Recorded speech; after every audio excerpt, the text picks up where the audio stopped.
O calor daquele janeiro era diferente. Não era apenas quente, era um calor que ardia por dentro, que fazia o ar parecer parado, grosso, difícil de respirar. No pequeno vilarejo do norte de Minas, onde o sol parecia mais próximo da terra do que em qualquer outro lugar, os moradores já haviam perdido a paciência com a seca. As sombras eram curtas, os riachos já não corriam como antes, e o leite azedava antes mesmo de o sol se pôr. Era impossível guardar comida fresca por mais de algumas horas.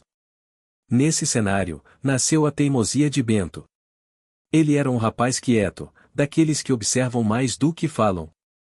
Passava horas sentado à beira do curral olhando o comportamento dos animais, estudando o vento, a cor do barro, a velocidade com que a água evaporava nos potes de cerâmica. Parecia distração, mas era cálculo. Bento estava tentando resolver um problema que ninguém acreditava que pudesse ser resolvido sem energia elétrica, coisa rara naquela região naquela época, se muito menos com barro. Seu pai resmungava todos os dias. Esse menino vai acabar enterrado junto desses potes, dizia, balançando a cabeça enquanto via o filho sovando barro com um empenho quase religioso. A vizinhança, então, nem se fala. Sempre que Bento aparecia na venda para comprar mais areia fina, carvão vegetal e panos grossos, os comentários vinham imediatos. Lá vai o artista da olaria. Vai fazer escultura para espantar calor? Geladeira de barro? Ah, me respeita. Mas Bento não discutia. Ele anotava. Observava. Testava. Errava. Recomeçava. Porque sabia que, se conseguisse reduzir a temperatura dentro de um pote grande, poderia preservar alimentos por mais tempo. E para uma região onde todo dia parecia um forno, isso significaria mudar a vida de todo mundo, se inclusive a dele. A ideia era simples no conceito, mas complexa na execução, em 2 potes de barro, um dentro do outro, com areia úmida preenchendo o espaço entre eles. Quando a água evaporasse pela parede externa, retiraria calor do interior, abaixando a temperatura. Era ciência básica. Mas transformar teoria em prática no meio da caatinga exigia habilidade que poucos ali valorizavam. Bento passou semanas moldando potes maiores, mais grossos, mais porosos. Descobriu que a proporção entre argila, areia e cinza definia a capacidade de evaporação. Também percebeu que a espessura das paredes afetava a troca térmica. Ajustou tudo, às vezes trabalhando até depois do pôr do sol, iluminado apenas por uma lamparina. Foi quando começou a construir a base do sistema, um suporte de madeira com telas rústicas para permitir circulação constante de ar ao redor do pote externo. E, como era de se esperar, isso piorou ainda mais as piadas. Agora ficou doido de vez. Um pote em cima de uma mesa furada? Isso é que vai esfriar leite? Esse menino devia arrumar trabalho, não inventar moda. Mas havia uma única pessoa que acreditava nele, Dona Cirila, sua avó. Ela acompanhava de longe, sentada na varanda, abanando-se com um leque de palha. Deixa falarem, bem. Todo invento começa com 3 coisas, coragem, paciência e chacota. Ele sorria quando ouvia isso. E continuava. Depois de 2 meses refinando materiais, Bento fez o primeiro teste real. Colocou no pote interno uma caneca de alumínio com leite fresco, tirado na mesma manhã. Encheu o espaço entre os potes com areia molhada e esperou. O sol castigava lá fora, mas ele sabia que precisava de horas para ver o resultado. Quando voltou ao entardecer, abriu o pote com cuidado, e o cheiro golpeou como uma derrota. Azedo. O primeiro lote fracassara. O segundo também. O terceiro quase deu certo, mas a temperatura caiu só alguns graus. E o povo ria. Ria alto. Ria sem pudor. Até que, num fim de tarde, enquanto ajustava pela enésima vez a mistura de barro num dos potes novos, um visitante inesperado apareceu, seu Agenor, o fazendeiro mais antigo da região, um homem respeitado, temido, e dono da maior produção de leite dali. Ele observou Bento trabalhar por alguns minutos antes de perguntar. E isso aí serve para quê, afinal? Bento respirou fundo. Sabia que seria ridicularizado de novo, mas respondeu com honestidade. Para conservar o leite por mais tempo. sem depender de energia. Seu Agenor riu, mas não com zombaria, riu com curiosidade. 2 dias, no mínimo. É isso que você quer, né? Bento assentiu. E o fazendeiro completou. Então continue. Porque se funcionar, vai servir para mais gente do que você imagina. No dia seguinte, Bento acordou com uma ideia. Lembrará-se de uma técnica antiga usada em cerâmicas do sertão, queimar o barro por mais tempo em forno fechado, criando microfissuras que aumentavam a porosidade sem comprometer a estrutura.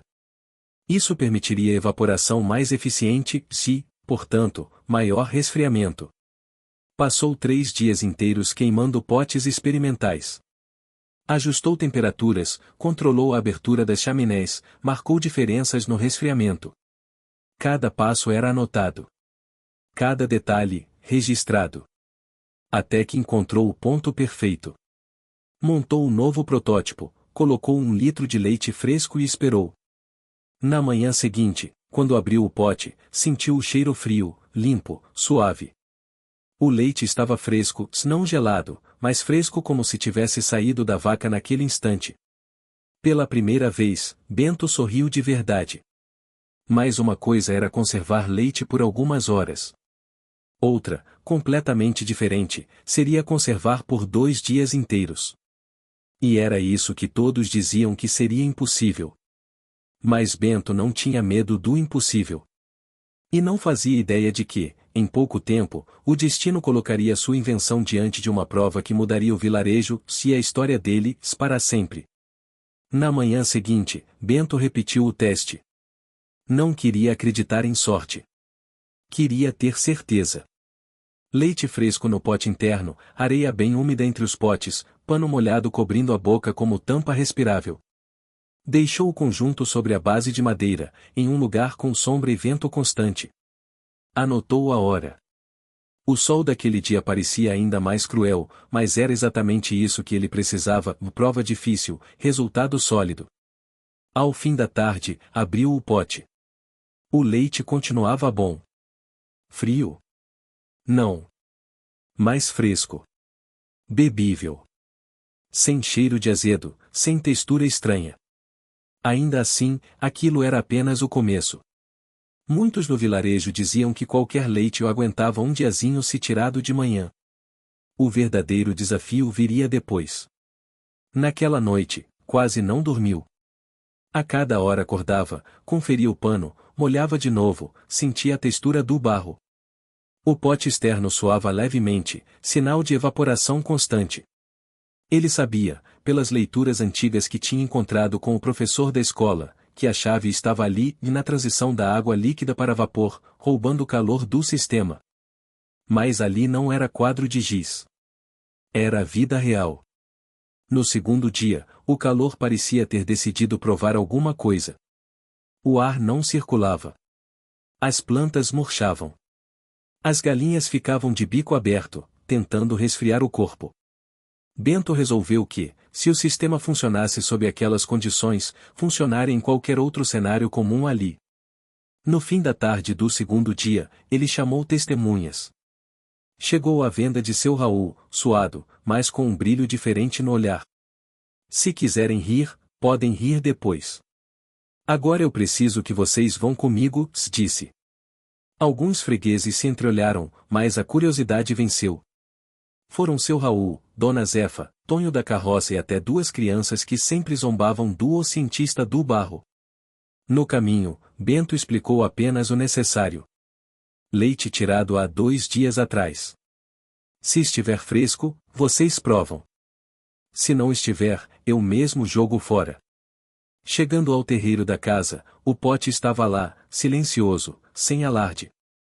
Bento retirou o pano com cuidado.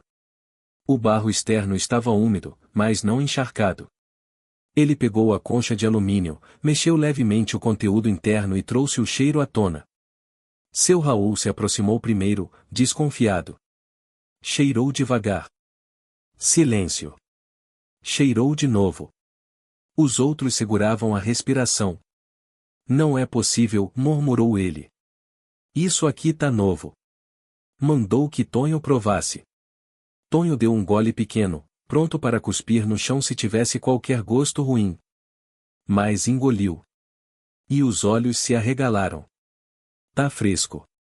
Não tá gelado, mas tá fresco, fresco. Parece leite tirado hoje cedo. Dona Zefa aproximou o rosto, farejou e confirmou. As crianças, espantadas, pediram para provar também. Provaram. Fizeram caretas não de nojo, mas de surpresa. A notícia se espalhou mais rápido que qualquer boato da vila. O pote de barro do Bento tinha segurado leite por 2 dias. No mesmo fim de tarde, quem apareceu foi de novo seu Agenor. Dessa vez, não veio só por curiosidade. Veio com propósito. Ouvi dizer que você conseguiu o que ninguém achava possível, falou, encostando o chapéu na barriga. 2 dias sem azedar? Bento não respondeu com palavras. Apenas mostrou o leite restante. Seu Agenor cheirou, provou, ficou alguns segundos em silêncio. Se isso for repetível, você não inventou um potinho de barro. Você inventou dinheiro. Na cabeça de um pequeno produtor pobre, dinheiro poderia ser traduzido em outra palavra, respiro. A possibilidade de não perder parte do leite todo santo dia por falta de refrigeração. A chance de transformar o que azedava em mercadoria. E mais, em segurança alimentar para famílias que viviam fazendo conta de cada litro. Quero fazer um teste maior, continuou o fazendeiro. Vou separar um lote pequeno de leite lá da fazenda. 3 baldes. Você arma 3 desses sistemas aí do jeito que achar certo. Se o leite durar 2 dias inteiros, sem esse calor desgraçado estragar, eu boto gente para te ajudar a construir isso em número. A gente espalha pelo vilarejo. Topa. Bento sabia que aquilo era mais que uma oferta. Era um exame público. Topo. Na manhã seguinte, os 3 baldes chegaram, ainda mornos da ordenha. Cada um medido, anotado, marcado com data e hora. Bento preparou 3 geladeiras de barro idênticas, calibradas com a mistura que ele considerava ideal. Potes internos bem lixados, externos de barro mais poroso, areia peneirada e umedecida com cuidado. O conjunto foi colocado num ponto estratégico do terreiro, onde o vento fazia uma curva constante entre o curral e a velha mangueira. Seu Agenor, desconfiado, trouxe até um termômetro emprestado de um conhecido na cidade. Queria comparar a sensação ao toque com alguma leitura numérica, ainda que simples. Colocou o termômetro dentro de um copo com leite fora do sistema, à sombra, e outro dentro do pote de Bento, após algumas horas de funcionamento. A diferença variava entre 8 e 12 graus. Bastante. O tempo, então, virou juiz. No primeiro dia, os resultados foram animadores, todo o leite dentro dos potes estava perfeito. O leite que havia ficado em baldes comuns, mesmo à sombra, já começava a mudar de cheiro. No fim da tarde, um deles já não servia para beber, só para virar coalhada à força.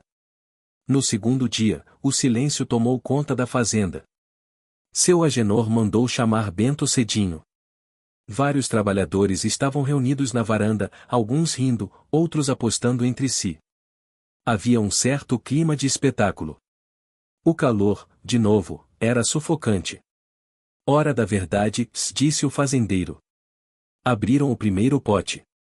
Cheiro fresco. Abriram o segundo.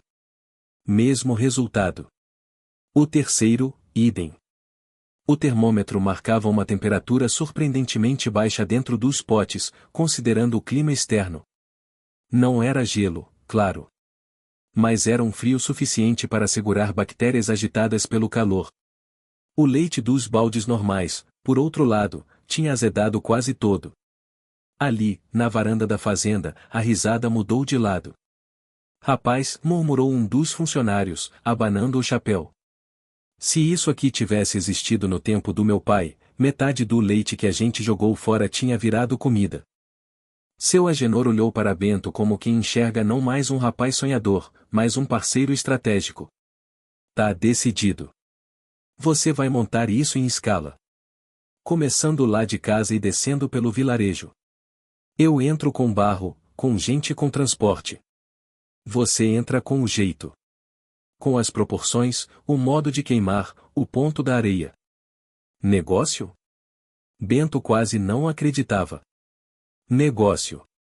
Mas o teste de verdade, o teste que ninguém imaginava e que colocaria sua geladeira de barro sob uma prova brutal, ainda estava por vir. Não seria um experimento calmo, marcado em caderninho. Seria um colapso real, daqueles que não avisam antes de chegar. E quando esse dia chegou, não trouxe apenas calor. Trouxe falha. Falha de energia. Falha de transporte. Falha de infraestrutura. E foi exatamente nesse cenário que o barro se revelaria mais forte que fio, tomada e motor. A onda de calor que assolou a região naquele início de março parecia coisa de castigo antigo. O ar não se movia. As folhas das mangueiras, sempre firmes, pendiam como pano molhado. A terra rachava em fendas longas, e os animais buscavam sombra como se fugissem de um inimigo invisível. No vilarejo, a água da caixa d'água municipal começou a chegar quente, quase imprópria para beber. E foi exatamente nessa semana que tudo aconteceu ao mesmo tempo. Primeiro, o transformador da rua principal estourou. Um estrondo seco, depois um cheiro de plástico queimado. A vila inteira ficou sem energia, se inclusive a pequena câmara fria onde seu Agenor armazenava parte do leite antes de enviar para a cooperativa. A previsão, 3 dias sem reposição. Talvez mais. Em seguida, a estrada que ligava o vilarejo à cidade foi interditada por conta de um deslizamento pequeno, mas suficiente para bloquear caminhões. Sem trânsito, sem coleta, sem geladeira, sem refrigeração. O leite começaria a estragar em poucas horas. O prejuízo seria enorme. Quando o mensageiro correu até a casa de Bento, suado e aflito, parecia trazer uma notícia de guerra.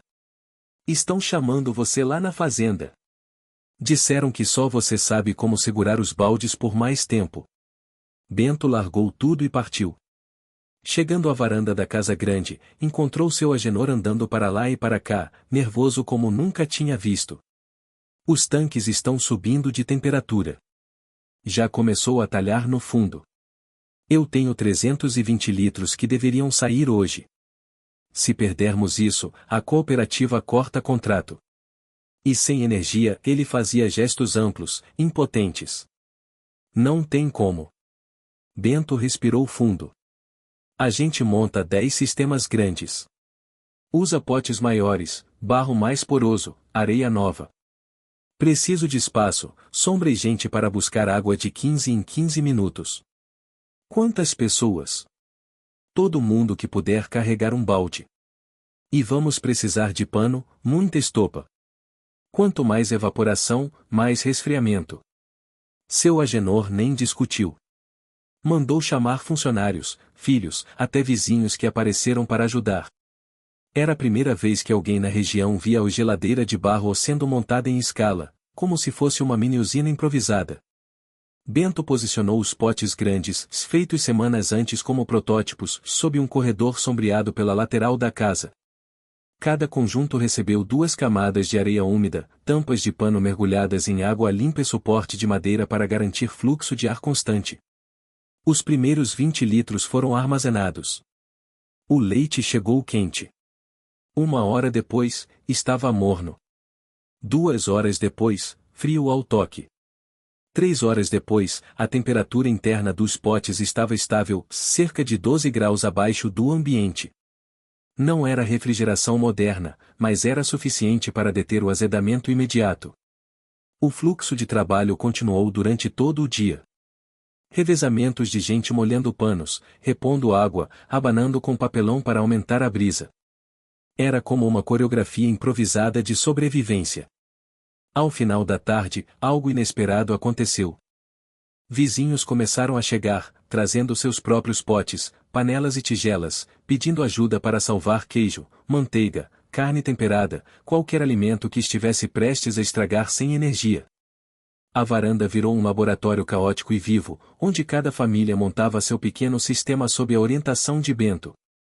Dona Zefa, que semanas antes tinha torcido o nariz para a invenção, agora dizia: "Meu filho, se isso funcionar com meu queijo, eu te faço promessa. Quando a noite caiu, o vilarejo parecia outro. Em vez de pânico, havia movimento ordenado. Em vez de cheiro de leite azedo, um ar úmido e fresco vinha dos potes alinhados. Bento passou a madrugada monitorando temperaturas com o termômetro emprestado do professor da escola. Cada leitura confirmava o mesmo padrão. Quente por fora. Fresco por dentro. Na manhã seguinte, todos os olhares se voltaram para um ponto apenas: os baldes de leite que deveriam ser entregues à cooperativa.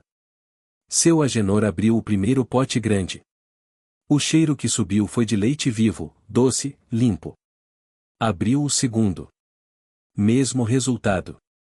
O terceiro, o quarto, o quinto, cada um deles mantido estável por um sistema que, até dias atrás, era motivo de piada. O fazendeiro largou o balde no chão e esfregou as mãos na cabeça, emocionado. Você salvou minha produção inteira. Salvou meu contrato. Salvou minha semana. Salvou muita comida. E então, como sempre acontece quando algo funciona melhor do que os olhos conseguem aceitar, vieram as perguntas. Como é que o barro esfria? Por que a água some da areia? Como o leite fica bom se tá um inferno de quente lá fora? Você pode ensinar a gente a fazer igual? Bento explicou como sempre fazia, devagar, calmo, apontando para as partes do sistema como quem aponta o caminho de um mapa. Não é mágica. É física. Quando a água evapora, leva calor embora. O pote perde calor e esfria o leite. Quanto mais vento, mais evaporação. Quanto mais poroso o barro, maior a troca. A gente só aproveita o que o clima já dá. No fim do dia, o vilarejo inteiro sabia montar uma geladeira de barro. E aquilo não era apenas uma solução emergencial, era um passo novo na autonomia de um povo acostumado a viver na corda bamba da seca e da falta de estrutura. Bento, exausto, sentou-se na beira da varanda. Viu as famílias conversando, as crianças checando a temperatura dos potes como se estivessem fazendo descoberta de feira de ciências, e percebeu que algo maior tinha acontecido ali. Não era sobre leite. Não era sobre calor. Era sobre transformar conhecimento em ferramenta. Era sobre fazer o simples derrotar o impossível. Naquela noite, quando a energia voltou finalmente ao vilarejo, ninguém comemorou a luz. As pessoas comemoraram o barro. As pessoas comemoraram o vento.